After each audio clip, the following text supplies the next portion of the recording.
love Canada with all my heart, and it has just struck me that we literally elected Mr. Burns as our Prime Minister. It's a sad day when we have a man sitting in the most important office in our country who has so many conflicts of interest that our ethics commissioner cannot even keep track of it, lied to the Canadian people during the run-up to the election. And now that he's actually our Prime Minister, it's become more and more apparent that he's here to enrich himself, his buddies at Brookfield Asset Management, the WF, Davos, rather than helping the Canadian people out.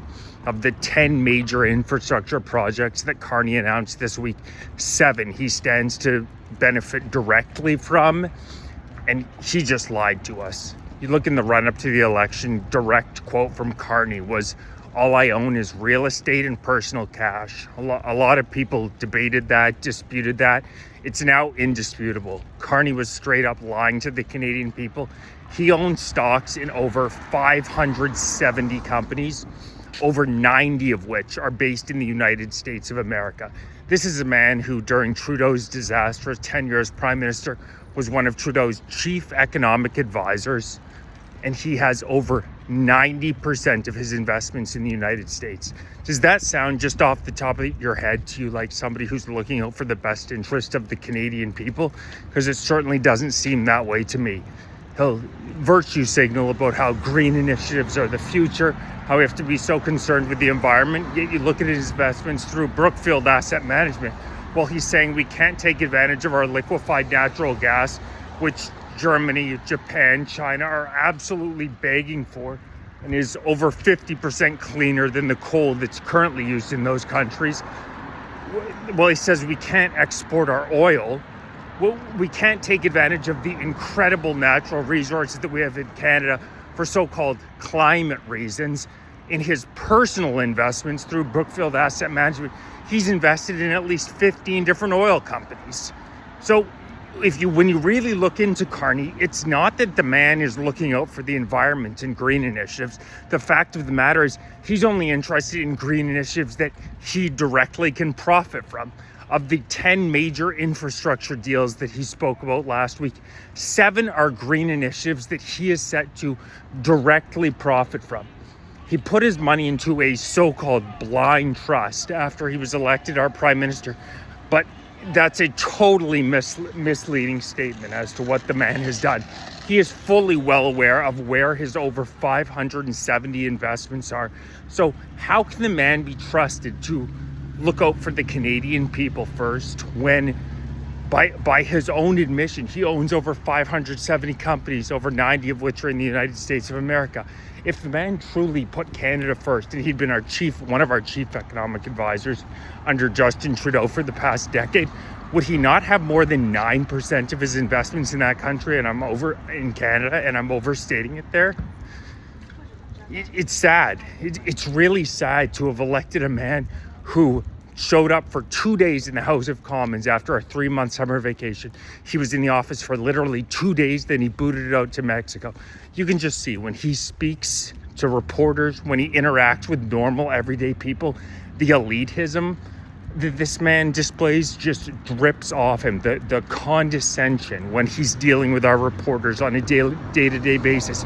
You can tell that the disdain he holds for having to deal with the peasants. And I think it's so sad in such an incredible country with characters like Terry Fox, Wayne Gretzky, all the historic Canadians. The fact that in 2025, we are at a point as a country that this is the type of man, a global banker who has spent his entire life in service of getting wildly wealthy elites even richer.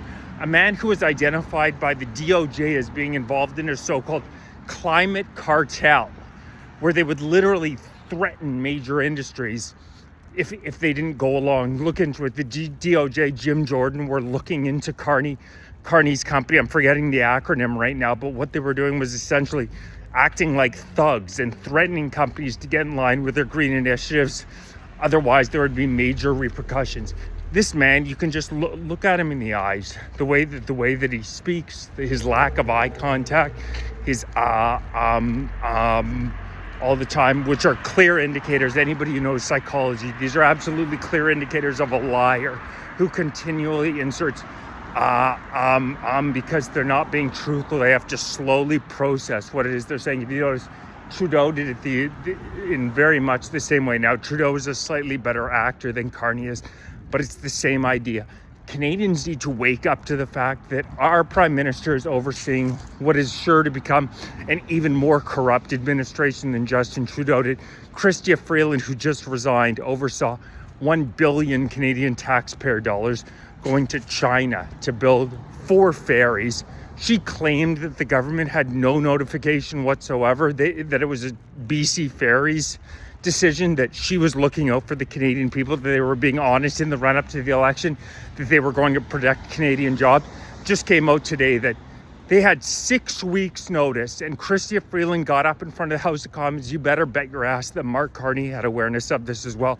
Got up in front of the House of Commons and just blatantly lied to the 41 million Canadians about whether or not she had awareness of the fact that BC Ferries was going to ship $1 billion to China when we have steel companies that are begging for work in BC.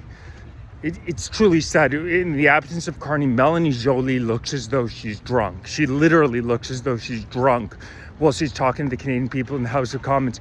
Trudeau's administration was incredibly corrupt. The SNC-Lavalin scandal, the We Charity scandal, neutral observers stating that it was the most illegal activity that they'd ever seen from a parliament, and it's becoming more and more clear Carney is cut from the exact same cloth. We need to continue to make noise about this, because you bet your ass CBC, CCTV are not going to make absolutely any noise about this. There will not be any stories on Carney's corruption, but the web of different investments that he has all throughout the world, none of which have Canadian interests. He's looking to get himself rich. He has at least $6.8 million since he was named Prime Minister in investments. You can already bet your ass that's probably doubled or even more than that.